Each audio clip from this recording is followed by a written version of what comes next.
Racing takes place at Hollywoodbets Kenilworth on Saturday, the 14th of January. Summer course, 10 races on the program, and race number 1 commences at 12:05, which is a maiden juvenile plate over the 1,000 meter. And we've got one minor feature on the race. It is a listed event, the Tattersalls Jamaica Handicap, where they race for a stake of 200,000 Rand. And it's good to be chatting to Graham Hawkins on the line once again for these Hollywoodbets Kenilworth selection shows courtesy of Gallop TV. Graham, how are you doing? How was the atmosphere at Hollywoodbets Kenilworth just the past weekend, Lomaran's King's Plate Day? Well, it was a fantastic day's racing at Hollywoodbets Kenilworth last weekend for the 2 million Rand King's Plate. Obviously, the track went a little quiet after Al Muthana got the better of Charles Dickens, but that's racing, and certainly Al Muthana, no stranger to winning Grade 1 races. He won the Hollywoodbets Gold Challenge in our season. We have short memories, and we'll have to wait and see just how good Charles Dickens is going forward. Yeah, absolutely. And it's good that Ricky Maingard, Bernard Fader managed to team up and get one for Mauritius Al Muthana. Certainly a horse that not many of us managed to give much of a chance in the lineup there. It was all about Charles Dickens, Jet Dark, possibly fighting it out, but they had to settle for second and third best on the day. Now, race number 1 over the 1,000 meter trip. It is a maiden juvenile plate, and horse number 1, the Abdicator from the Brett Crawford yard, has found a bit of support in the market, 5-1 into 5-2, and this is a 2-year-old son of No Nay Never. Louis Mkotwa gets a ride, half brother to Joyous Jubilee, who did win over in Fairview just the other week over 1,300 meters. What's your thoughts on this run, and have you heard possibly any whispers about him? I haven't heard any whispers, but I think the betting speaks volumes, and his pedigree speaks volumes. He's a colt by No Nay Never, and he cost 1.2 million Rand at the sales. Clearly, he's expected to make a promising debut, and the money ought to be a clear indication that he's fancied. It's not the strongest maiden juvenile plate around, I don't believe. Number 2, Kaya Mai, was a promising second on debut, and Keegan DeMella retains the right for Justin Snaith. How strong that field was remains to be seen.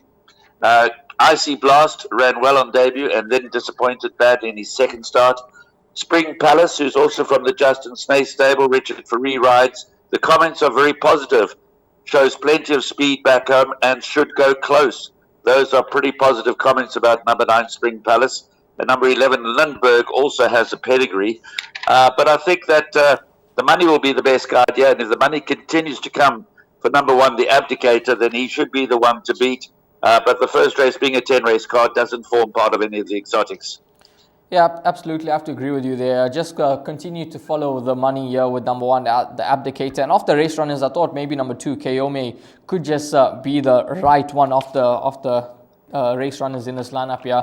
After a sparkling debut, just beaten behind Dumbledore, narrowly denied, will certainly come on with that run underneath the belt. And I think can go one better with Keegan DeMillo retaining the ride. And that's race number 1, perhaps number 1, the one to keep a very close eye on and follow the market. We move along to race number 2, which is the maiden special weight, fillies and mares. 1,200 meters is the distance. This is the start of the bar part, and just having a look at the fixed odds market, number 1, Go Like Flow, is your favorite at 5-2. Ryan Munger rides for Andre Nell. It's 9-2 about Egret, Simply Beautiful, La Pura Vida. Then you can get 11-2 about Here Komi Boki, and then it's 14-1 and better bar those. Now, race number 2, the start of the bipod. Graham, how many numbers for you, and which horse would be your top choice? Yeah, this is one of these maiden special weights races which often produce upsets, but I don't believe we're facing that sort of challenge here. I'm very strongly in the camp of number 1, Go Like Flow. Only had the 2 starts, ran third on debut, second in its next start. On that run behind Why Not Jackie, has the beating of Hirkomi Boki and Egret. Simply Beautiful has been knocking around in the maiden ranks for so long now. Last time out, a distant second behind USA's Hope. And I think Simply Beautiful, the best that you can hope for, is possibly a place chance. And then La Pura Vida has also shown some promise in her 3 starts. But as far as the bipod is concerned, I'm very happy to bank a number 1, Go Like Flow, in the first leg. Number 1, Go Like Flow, Graham's top choice for me. I'm going to be with number 11, La Pura Vida, who is related to Elysian Chief, who did win the Golden Horse Sprint at Hollywoodbets Scottsville just last season. And I think that she would have needed a first run down in the Cape. Bernard Fade Herb is the pilot once again, and I certainly believe that she'll come on with that run under the belt and that course experience, and I think that she can go very well. So 1 for Graham and horse number 11 for me. And in terms of bipod, I'll probably be going numbers 1 and 11, but that's race number 2 over the 1200 meter trip. Now we're going to move along to race 3, which is a maiden plate over 1200 meters. And having a look at this lineup here, number 1, Rosh Kadesh, the first timer from the Dean Canamere yard, 3-year-old son of Vercingetorix out of a Fortwood mare, Mount Camel, is at 15 to 10 in the market. It's then 11 to 2 about Rainbow Colors, the Wolf of Wolsey, 6 to 1 Noble City, and then it's 10 to 1 and better about those. Now number 1, Graham, 1200 meters a distance, and this horse here from the Dean Canamere yard, I'd say he's a firm favorite in the market at his first race course attempt. Yeah, he's very well bred and he's finding support on debut. Keegan DeMello rides for Dean Canamere in the Field Spring Bryn Wrestle colours. I think the first timers hold the key to the outcome in this race. Not only number 1, Rosh Kadesh, but also Peter Muscat's runner, number 13, Noble City. Richard Faree is a significant jockey engagement, and the comments about number 13, Noble City, are quite positive, although one might have thought he would prefer slightly more ground. So I think the 2 first-timers are key to the outcome of this race, number 1, Rosh Kadesh, and number 13, Noble City. Of the balance, Rainbow Colors, for some reason or another, disappointed very badly in his second start after a promising debut, so I'm not quite sure what to expect from Eric Sams' runner, number 7, Rainbow Colors. Number 15, the Wolf of Wolseley, has his second run after a long rest, could find the frame, certainly has the form to be involved, but would probably prefer slightly more ground. And I am expecting a lot of improvement from Vaughan Marshall's runner, number 14, San Pedro. This is one that you don't want to leave out of your trifectas and quartets. I have spoken to Vaughan Marshall about this son of Vercingetorix before. He likes him. He's had the 2 starts. He's only finished 4 lengths back on both occasions, and he looks ready to improve. But I do think that number 1, Rosh Kadesh, is the one they're all going to have to beat. I'm glad you touched on number 14, San Pedro, because he has been gelded after his last start, so he'll have his first run after gelding. And if we have a look at his debut performance, he ran in a maiden special weight race, and as a first timer having to give away weight to horses that have had the race course experience, never easy. And I thought he put in a good effort, as you mentioned, beaten 4 lengths in his first 2 starts. So certainly number 14, San Pedro, one to keep an eye on here at around 14 to 1 in the market. But the first timers, as Graham mentioned, possibly the ones to follow closely are number 1, Rosh Kadesh, and number 13, Noble City from the Peter Muscat yard. And this is the opening leg of the place accumulator. And just follow the horses going down to the start, and whichever horse possibly catches your eye, that could be one to throw into the mix as well. And of course, wait for race time comments to come through from the course at Hollywoodbets Kenilworth. Now we're going to move along to race number 4. And race 4, the start of the pick 6, 1350 is the time you need to get involved in those bets. And this is another maiden special weights for the fillies and mares, this time over 1600 meters. And horse number 9, You Crack Me Up from the Brett Crawford yard, is your favorite at 33 to 10. A bit surprised in the market for me to see that, a bit surprised to see her at the top of the boards, given that she does return off a 327-day layoff. So just under a year since her first start. It's then 9 to 2 about Busy Lizzie, 6 to 1 Global Songstress and Mary Lamb, 8 to 1 and better about those. Graham, what's your take on the opening leg of the pick 6? Because I think it's a very tough race to work out. Just going back to number 9, You Crack Me Up. Well, the comments are very positive. Brett Crawford comments, working well, expecting a very good run. But like you, I'm a little surprised to see it at the top of the boards. But this is a very, very tough race. I've put 6 horses into this leg of the bipot. It's a maiden special weights fillies and mares over 1,600 meters, and you have to go as wide as possible. I thought there was pretty good value about number 1, Medler's Tart. 10 to 1 in the anti-post market, has been placed in the last 3 starts, carrying 56 kilograms, receives a bit of weight from some of the others. Drawn the inside gate, Gareth Wright is continuing to ride well for the Candice Bass Robinson stable. So number 1, Medler's Tart, would be my very hesitant first choice in a wide open race. Number 13, Mary Lamb, and 7, Busy, the obvious chances. Number 9, You Crack Me Up, we've spoken about. And then also numbers 4, Supreme Dream, could be open to further improvement. And number 12, Global Songstress. her form is pretty decent. She's got a bit of an awkward draw to overcome, as does Busy Lizzie and Mary Lamb. But this race, really, I'm not confident about anything. I'm expecting any kind of a result, and I've gone very wide. Well, if we have a look at Medley Start's form, I like your thinking about this individual, and at 8-1 in the market, she definitely does represent the value. Now, if we go 3 runs back, she ran behind a certain Make It Snappy, who's a 2-time Grade 1 winner already. And then penultimate start behind Silver Links, who's won straight out the maidens as well. So Medley Start does bring in some fair form into the race, and with 56 kgs on the back, plum draw, she could just be a nice lurker in this type of lineup. She just has to reproduce something similar to that run behind Make It Snappy, and I think that she's the one that they all have to beat. Obviously, whether she's going to be able to do that, that's another question, but I think that she's a horse that, with 6 runs under the belt, she should have a fair idea about racing now, and I think she could give a good account of herself. Number 4, Supreme Dream, as Graham mentioned, want to keep an eye on. And I thought number 7, Estimated. Now, she ran over 1,400 on debut from the Vaughan Marshall Yard. Corner Offer takes a ride. 12 out of 14 draw, going around the turn for the very first time. She's drawn in gate number 7 now, so much kind of draw. Stepping up in trip to 1,600 meters, a distance which I think will suit her nicely. She was only beaten under 6 lengths on debut. She was a 400 to finish was in a time of 23.5. So I think number 7, Estimated, there could be some nice improvement to come from this 3-year-old daughter of William Longsword from the Corner Offer, with Corner Offer aboard for Vaughan Marshall. So she's another horse to keep an eye on with 59 kgs on the back. Not a easy race to assess, but a race where you could get a bit of upset in the first leg of the pick 6. And as you heard from Graham, number 1, Medley Start would be his narrow first choice at around 8-1 in the market. And for me, number 7, Estimated, one to keep a very close eye on from the Vaughan Marshall Yard. And there's certainly other horses in with chances. Now, race number 5, which is an MR74 handicap over 1,200 meters. You need to get involved in jackpot 1 bet by 2 on the afternoon. Number 4, Ponte Pietra, your favorite at 22-10. Axel, 33-10. 4 Tread, 7-2 in the market. And the horse that I like here, number 9, Mars Vigilante, is at 11-2. Graham, you're just telling me off air, number 4, Ponte Pietra would be your first choice here. And you're backing him up with number 9, Mars Vigilante. Yes, I'd give the benefit of the doubt to number 4, Ponte Pietra. And I say benefit of the doubt because it's interesting. He made his debut over 1,600 meters and ran 3rd. Then he won his maiden over 1,400 meters. Now he has his 3rd start, and he steps back further in trip to 1,200 meters and goes up the straight.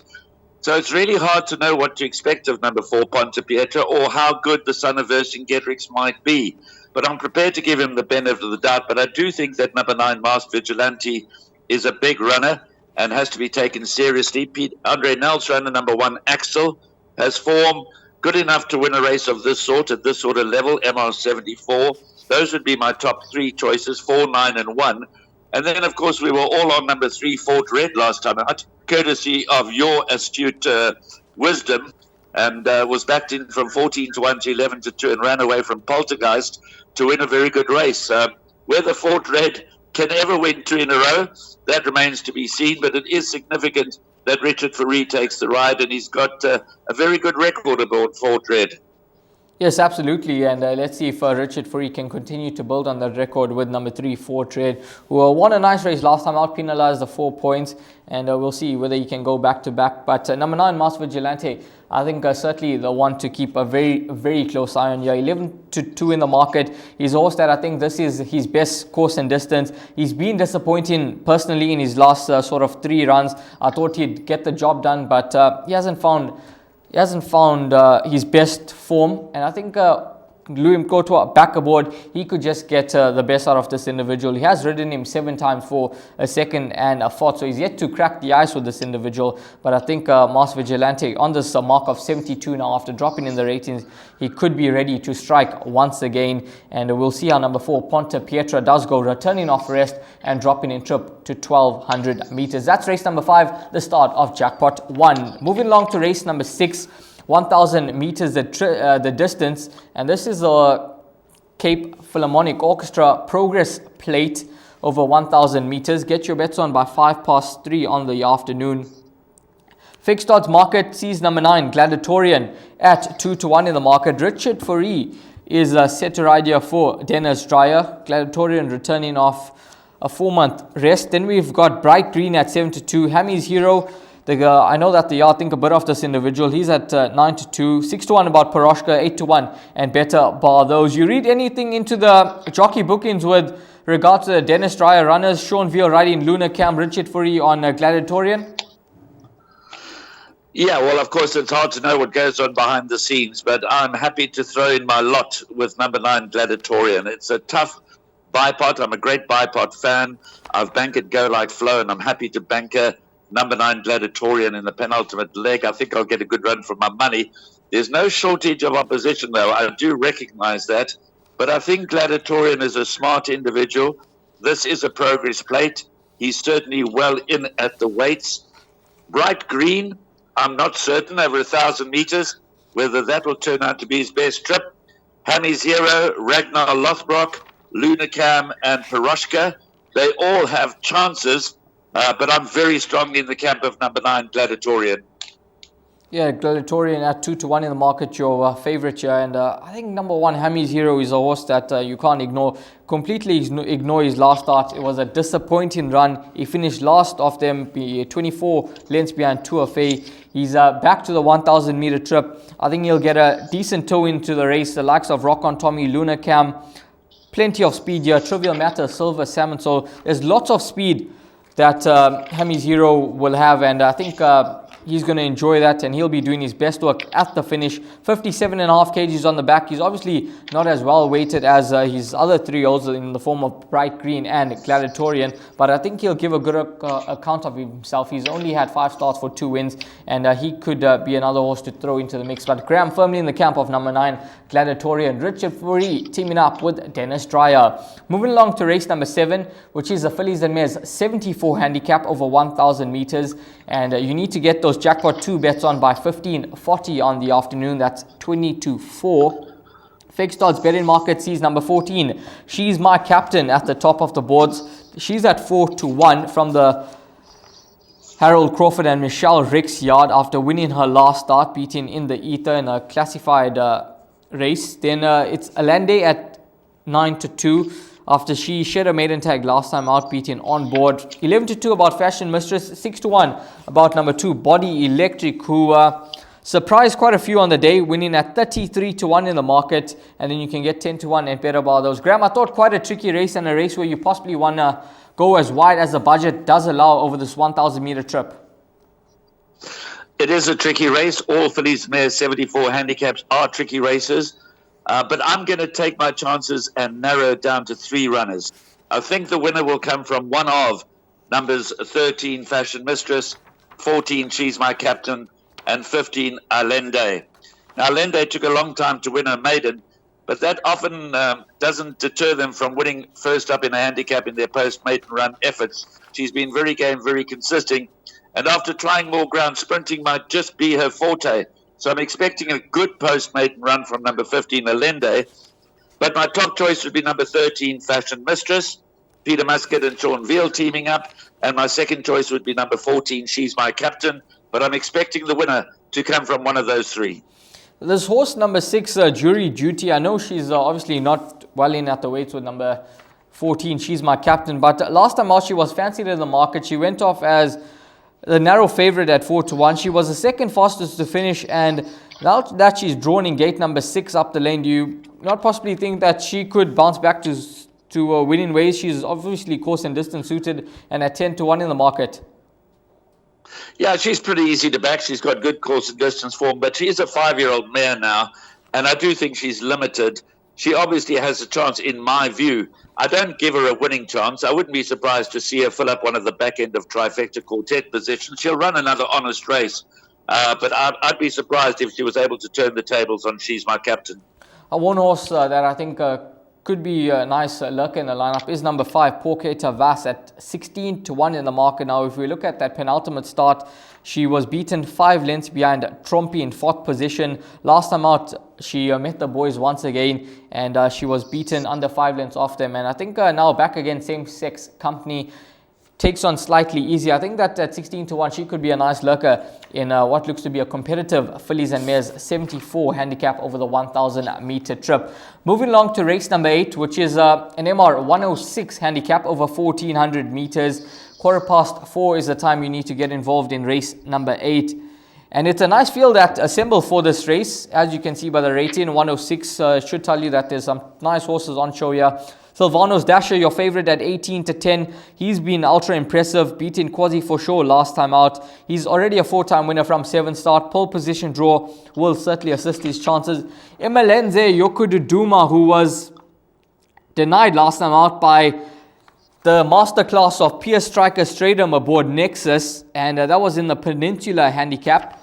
So now he's, fair to say, he's taking on slightly weaker, but he's a horse that will certainly run well. And then we have the Michael Roberts charge, See It Again, who is highly regarded. He is a 3-part brother to Do It Again, if I'm getting that correct. And he's drawn in gate number 3. And I'm keen to see how number 3, See It Again, does run, because I think he's a horse that could do well for the Michael Roberts yard. And then it's obviously 8 to 1 and better bar those. Graham, what's your take on the race? And do you think it's possibly between the top 2 in the market? Well, it's a rematch between Silvano's Dasher and Emelenzi Yokududuma. They met on the 27th of November, and on that occasion, Emelenzi Yokududuma came home nearly 2 lengths clear of Silvano's Dasher. But the key is that was over 1,600 meters. Silvano's Dasher has won his last 2 starts over 1,400 meters, including a brilliant win over the talented Quasi for sure. And I think over 1,400 meters, Silvano's Dasher might just have the edge over Emelenzi Yokududuma, but there shouldn't be too much to choose between them. You mentioned number 3, See It Again. Yes, he is a 3-parts brother to Do It Again. He won the Model Man Mile back in November. He comes out for his Western Cape debut over 1,400 meters. He is a Gold Rush candidate, and the Gold Rush for 7.5 million rand is being run over 1,600 meters on WSB Met Day in 2 weeks' time. So See It Again could just need this one outing, might also prefer further, but he's certainly got a lot of talent and he's definitely a runner. When you look at the older horses, there are some that difficult to ignore completely. Look for Hounds, Captain of Stealth. Watch for a big run from Fire Alley. Last time it ran over 1,400 meters, was second behind Captain's Ransom. That was in a pinnacle. Not well drawn in gate 13, but Fire Alley is a very strong galloper. And if they give him a soft lead from a wide draw, then Fire Alley could run them off their feet. Interesting runner also is Pakaya, comes back off a long rest. He's always been highly regarded. So it's a very, very good race, this. A very, very good race. But I'm going to take my chances and narrow it down to numbers 1, Silvano's Dasher, and 5, Emelenzi Yokududuma, on the basis that they're in good form, they're fit, and they're well drawn. See It Again might just need one to bring him to peak fitness for the Gold Rush. And Captain of Stealth, Fire Alley, they've got awkward draws to contend with. And also another thing to note with the number 13, Fire Alley, he's having his first run in handicapping company for some time. Ran in the Greenpoint Stakes last time out behind Trip of Fortune. And despite 62 kgs on the back, he's certainly a game horse. As you heard from Graham, he could certainly run them off the feet. He's a 5-time winner from 27 starts. So at 12 to 1 in the market, I don't think he's a horse to ignore. But numbers 1, Silvano's Dasher, and number 5, Emelenzi Yokududuma, they are certainly the horses that set the standard in the lineup. They've got the draws on their side, and it's going to be key to see how these 2 horses shape up against one another once again, and who will come out trumps. Will it be Keegan DeMello and Brett Crawford for Kaya Stables, or will it be the Hollywood Syndicate who are reeling off their Group 1 winner, Sean Veal and Peter Muscat, teaming up there, and it's going to be an interesting contest over 1,400 meters. Now we move along to race number 9, which is the feature on the afternoon, the Tattersalls Jamaica Handicap over 2,000 meters. It is a listed event where number 9, Time Flies, is your 28 to 10 favorite. She's in some good form. She's already a 3-time winner from 6 starts. Brett Crawford, Hollywood Syndicate, 4-year-old daughter of Dynasty. It's 9 to 2 about Bye Bye Bombshell, 5 to 1 Do Angels Cry, 11 to 2 about Evening Primrose, and then it's 7 to 1 and Better Bar Those. Now number 9, Time Flies, the step up in trip is only going to suit her, Graham. She's got 53 kgs on the back, and she looks to be a nice improving sort, and I wouldn't be shocked if she were to reel off a hat-trick despite going up 6 points for her last victory. 28 to 10 in the market seems like a generous price for quite an improving youngster. Yeah, she was priced up 4-1 earlier in the week. She is very clearly my first choice, number 9, Time Flies. But the Tattersalls Jamaica handicap is just that. It's a handicap for fillies and mares over 2,000 meters. So it's hard to be really super confident about anything. But I think Time Flies will give us a very good run for our money. Cabello Matsunyani, Brett Crawford, and of course owners Hollywood Syndicate. And they'll be looking to follow up on Make It Snappy's feature race success last week. But clearly there are dangers. Number 7, Bye Bye Bombshell, must be a runner, finished 4th in the Victor Stakes behind Marina. Do Angels Cry finished 2nd in that race and was given a £9 penalty. That's what puts me off number 1, Do Angels Cry, a little bit. She's got 60 to carry and giving away 7 kilograms to Time Flies. Now, there's one filly that I want to talk about, Rahil. If she never had her last run on the 3rd of January behind Silver Link, she would have been my first choice. And that's number 5, Winter Scout. She's actually waited to win this. She's waited to win this. She's waited to beat Time Flies. She's waited to beat Do Angels Cry. She's waited to beat Bye Bye Bombshell. But just a couple of days ago, she pulled up at the rear of the field, well back, was examined. They found nothing. And it's hard to know what to expect. We've got to take her fitness on trust. If she runs to her very best form, then they've all got number 5, Winter Scout, to beat. But I have no idea what to make of her last run when finishing tailed off behind Silver Links. On all of her form prior to that, she has to be the one to beat here. But in the absence of all of that, I'm going with number 9, Time Flies. Yeah, Winter Scout, 6 kgs better off at the weights with number 9, Time Flies on that run when she was beaten half length, having to concede 6 kgs. And yeah, last time out, very disappointing run. I did listen to Glenn Cotton's comments prior to the race, and he thought that she'd run well. He liked her chances, and she just ran a dismal race behind them, and hopefully they managed to sort out back at home and get her back on track, because she could just be a lively runner at 14-1 in the market with just 53 kgs on her back. And Graham, what do you make of this jockey changer? I know Attendiwa Mkutwa does quite a bit of work for Garrett Van Zyl down in KZN, but Keegan DeMello rode Evening Primrose to victory last time out when beating Academic Gold over 1800, and I see now he's on number 4, Follow the Star. You think possibly Garrett just giving Attendiwa a chance? Yeah, it's difficult to know, as I said earlier, what goes on behind the scenes. But, it is a handicap. Virtually every single one of these fillies has got a chance. The only 3-year-old in the race, Gold Poker Game, also has a big chance in this kind of race, So it's wide open. Follow the Star on her very best form must have a chance. Flower of Saigon on her best form must have a chance. Glenn Cotton saddles 3 of them. And obviously maybe those arrangements were made earlier, and Keegan had to stick to his guns. Maybe Evening Primrose was not going to run here, and then at the last minute, Gareth Van Zyl decided to run her. It's very difficult to keep track of all of the movements behind the scenes, but I think whatever the case, they'll both be given every chance, and if they're capable of winning it, they will. Horse number 9, Time Flies, possibly the one to beat if she manages to go and reproduce her last 2 performances, and she's certainly a horse that will be a lively candidate to reel off the hat-trick. Moving along to race number 10, which is the final race on the program, the Hollywoodbets Bright Future Middle Stakes over 2,000 meters, and the last race on the program commences at 5:20. Steinbeck is your 18-10 favorite, and I know last time out he was expected to win and win well, but he found one too good in the form of his stable companion, who came up on his outside and came through with a good, strong late run with JP van der Merwe aboard. Royal Watch gone up the 3 points, and we'll see if he manages to reel off back-to-back victories. He's at 5-1 in the market. Aeneas is at 4-1. The Futurist at 5-1, along with Night Ruler, and then it's 10-1 and better bar those. Now, race number 10. Do you have a top choice? And would it be number 8 Steinbeck, or are you looking elsewhere? Well, as you said, I went for broke on Steinbeck last time and was disappointed that the stable companion came to beat him. Now, there's only a half a kilo between the two. And it's interesting that Steinbeck is once again a quite short-priced favourite, and Royal Watch is easy to back at 5-1. I mean, at the weights, Royal Watch should beat him again.